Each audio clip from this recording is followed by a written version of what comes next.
ಹೌದು, ನಿಮ್ಮಮ್ಮ ನನ್ನ ಮೇಲೆ ಇಷ್ಟೆಲ್ಲ ಕಾಳಜಿ ಇಟ್ಕೊಂಡಿದ್ದಾರೆ ಅಂದಮೇಲೆ ನನ್ನ ಡ್ರೆಸ್ ಬಗ್ಗೆ ಕಾಮೆಂಟ್ ಮಾಡ್ತಾರಾ ಬೇಬಿ? ನಿಮ್ಮಮ್ಮ ಅಲ್ಲ, ನಿಮ್ಮಪ್ಪನೇ ಬಂದು ನನ್ನ ಡ್ರೆಸ್ಸನ್ನು ನೋಡಿ ಏನಮ್ಮ ನಿನ್ನ ಬಟ್ಟೆ ಹಾಗಿದೆ ಹೀಗಿದೆ ಅಂತ ಹೇಳಿದ್ರು ನಾನು ತಲೆ ಕೆಡ್ಸ್ಕೊಳ್ಳೋದಿಲ್ಲ. ಅಂದರೆ ನೀನು ಬದಲಾಗಿಲ್ಲ?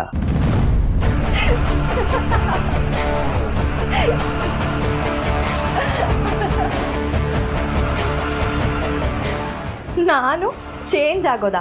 ಚಾನ್ಸೇ ಇಲ್ಲ. ನೀನು ಕೊಟ್ಟು ಟಾರ್ಚರ್, ನಿನ್ನ ತಂಗಿ ಬಂದು ನನ್ನ ಕೆನ್ನೆಗೆ ಹೊಡೆದಿರೋದನ್ನ ನಾನಿನ್ನೂ ಮರ್ತಿಲ್ಲ.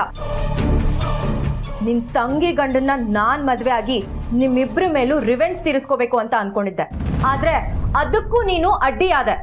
ಏಯ್, ನನ್ನ ತಂಗಿ ತಂಟೆಗೆ ನೀನಲ್ಲ, ಆ ದೇವ್ರು ಬಂದ್ರು ಬಿಡಲ್ಲ. ಓಕೆ ಫೈನ್, ಇನ್ಮೇಲೆ ಆ ದೇವ್ರು ಬಂದರೂ ನಿನ್ನನ್ನು ಕಾಪಾಡೋಕ್ಕಾಗಲ್ಲ. You know why? ನೀನು ಅಂದ್ಕೊಂಡಿರ್ಬೋದು ನನಗೆ ತಾಳಿ ಕಟ್ಟಿ ನನ್ನನ್ನು ನಿನ್ನ ತಾಳಕ್ಕೆ ಕುಣಿಸ್ತೀನಿ ಅಂತ, but you very wrong mister Narasimha.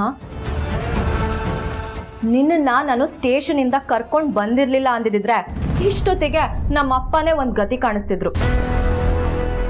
But ನಾನು ಯಾಕೆ ನಿನ್ನನ್ನು ಬಿಡಿಸ್ಕೊಂಡು ಬಂದೆ ಅಂತ ಅಂದರೆ, ಪ್ರತಿ ಕ್ಷಣ ಇನ್ಮೇಲಿಂದ ನಿನಗೆ ನರ್ಕ ತೋರಿಸ್ತೀನಿ.